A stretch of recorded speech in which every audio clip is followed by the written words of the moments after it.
नमस्कार, स्वागत है आपका अपने ही channel biology versus by Lalit में। आज की वीडियो उत्तराखंड बोर्ड के हिंदी माध्यम के विद्यार्थियों और अन्य सभी स्टेट के हिंदी माध्यम के विद्यार्थियों के लिए बहुत ही महत्वपूर्ण होने जा रही है, क्योंकि आज इस वीडियो में बायोडाइवर्सिटी के मैं सारे क्वेश्चन आपको बताऊंगा जो बोर्ड एग्जाम में आते हैं। इनको ध्यान से देखिए, इनके नोट्स बना लीजिए और मैं यहाँ पर अच्छी तरह से इनको एक्सप्लेन करूँगा। ओके, चलिए बिना समय गवाए स्टार्ट करते हैं हमारे आज के क्वेश्चन। ओके, क्वेश्चन नंबर 1, बताइए कि प्रजातियों के विलुप्त होने की वर्तमान घटना के सामूहिक विलुप्त होने से किस प्रकार भिन्न है। यानी पहले जो प्रजातियां विलुप्त होती थी और आज जो प्रजातियां विलुप्त हो रही हैं, इन दोनों में क्या अंतर है। प्रजातियां तो पहले भी विलुप्त होती थी और आज भी विलुप्त हो रही हैं कई जातियां, तो अंतर क्या आ रहा है दोनों में, किस तरह का अंतर आ रहा है। तो इसका आंसर हमें लिखना है कि पहले क्या होता था, पहले की प्रजातियां प्राकृतिक घटनाओं के कारण विलुप्त हुआ करती थी। या तो भूकंप आ गया, बाढ़ आ गई, ज्वालामुखी विस्फोट हो गया, इस तरह से कई प्रजातियां नष्ट हो जाया करती थी। लेकिन वर्तमान में मानवीय गतिविधियों के कारण प्रजातियां नष्ट हो रही हैं। राइट, तो इसका आंसर हम यही लिखेंगे कि वर्तमान में मानवीय गतिविधियों के कारण प्रजातियां नष्ट हो रही हैं। ये क्वेश्चन हमारा 2 नंबर का भी आ सकता है और 1 नंबर के लिए भी पूछा जा सकता है। अगला क्वेश्चन, आपके अनुसार जैव विविधता की हानि के 4 मुख्य कारणों में से कौन सा जैव विविधता की हानि का प्रमुख कारण है। अब जब हमने जैव विविधता की हानि के कारण पढ़े थे तो उसमें हमने क्या क्या पढ़ा था। हमने पढ़ा था आवास क्षति और विखंडन की, वहां पर रहने वाले जीवों का के आवास को क्षति हो जाती है। जब हमने जैव विविधता वाले अध्याय का अध्ययन किया था तो हमने पढ़ा था कि किसी भी स्थान की जैव विविधता, आवास हानि और विखंडन, विदेशी प्रजातियों का आक्रमण, अतिशोषण और सहविलुप्ति के कारण नष्ट हो जाती है। लेकिन इन सब में प्रमुख कारण कौन सा है, ये हमें बताना है। तो इसका उत्तर हम लिखेंगे आवास का ह्रास और विखंडन। क्यों? क्योंकि यह शहरीकरण और औद्योगिकरण के लिए वन भूमि के सफाई और अतिदोहन के कारण होता है। इसलिए जनसंख्या ने वनों को नष्ट कर दिया है, क्योंकि आबादी जैसे जैसे बढ़ती गई उसने क्या किया, उसने अपने रहने के लिए या अपने कार्य के लिए इंडस्ट्रीज, फैक्ट्रीज वगैरह लगाने के लिए स्थान को समाप्त कर दिया। तो जब स्थान ही समाप्त हो जाएगा तो जीव की जातियां भी धीरे धीरे समाप्त हो जाएंगी। यही हमें लिखना है। अगला क्वेश्चन देख लेते हैं, एक प्रजाति के नष्ट होने से दूसरी प्रजाति कैसे विलुप्त हो सकती है। बहुत ही अच्छा क्वेश्चन है और हमारे बोर्ड एग्जाम से अलावा अगर हम बायोलॉजी के स्टूडेंट हैं तो तब भी हमें ये सोच के बता देना चाहिए कि अगर एक प्रजाति नष्ट हो जाएगी तो उस पर निर्भर रहने वाली दूसरी प्रजाति अपने आप नष्ट हो जाएगी, क्योंकि वो तो उसके बिना जीवित ही नहीं रह पाएगी। वो तो उसी का पोषण करती है, उसी का भोजन करती है, तो उसको एनर्जी नहीं मिलेगी तो जीवित ही कैसे रहेगी। तो हमारा आंसर क्या होगा, इसे क्या कहते हैं, सहविलुप्ति। सहविलुप्ति के माध्यम से समझाया जा सकता है जहां 2 परस्पर संबंधित प्रजातियों का विलोपन होता है।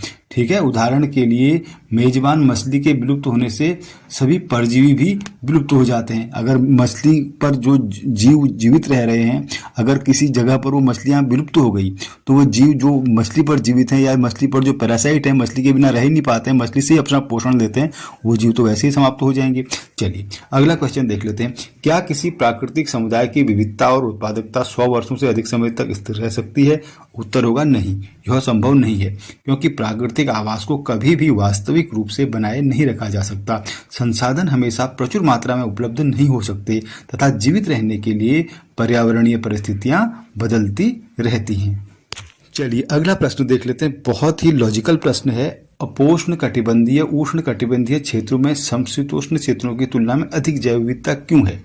अब सबसे पहले हम उपोष्ण कटिबंधीय और उष्ण कटिबंधीय क्षेत्रों को समझें।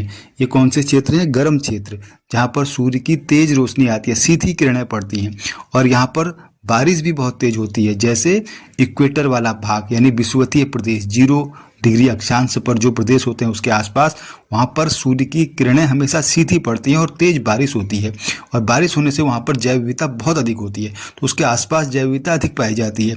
कारण इसका यही है कि सूर्य की तेज रोशनी के कारण वहाँ पर बारिश होती है, जिससे वहाँ पर प्रचुर मात्रा में खाद्यान्न उत्पन्न हो जाता है और जिससे जीव भी अधिक होंगे। जाहिर सी बात है, जहाँ पर भोजन मिलेगा जीव वहीं पर रहेंगे, जीव की जातियाँ वहीं पर विकसित होंगी।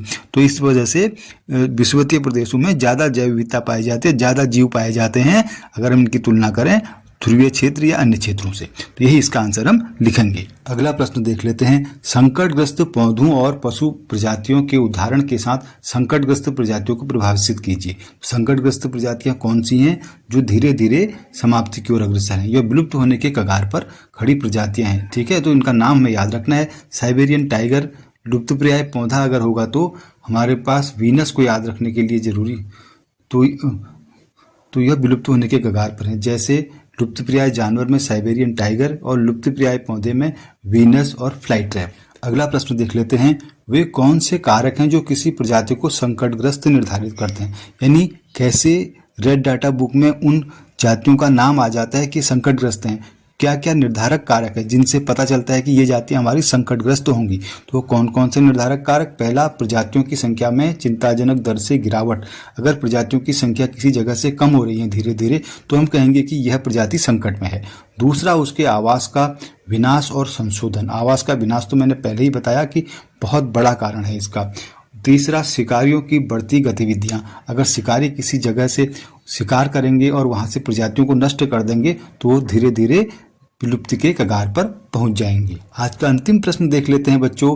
पवित्र उपवनों को परिभाषित कीजिए। जैव विविधता के संरक्षण में इनकी क्या भूमिका है? बहुत मजेदार क्वेश्चन है। पवित्र उपवन यानी कि भगवान के नाम पर हम जंगलों को सुरक्षित रख देते हैं, भगवान के नाम पर उस वृक्ष की पूजा करते हैं, उस पर विशेष तागे वगैरह बांध देते हैं, वहां पर कोई पेड़ काटे ना, जिससे जीवों को संरक्षण मिल जाता है, वहाँ के पेड़ों को भी संरक्षण मिल जाता है।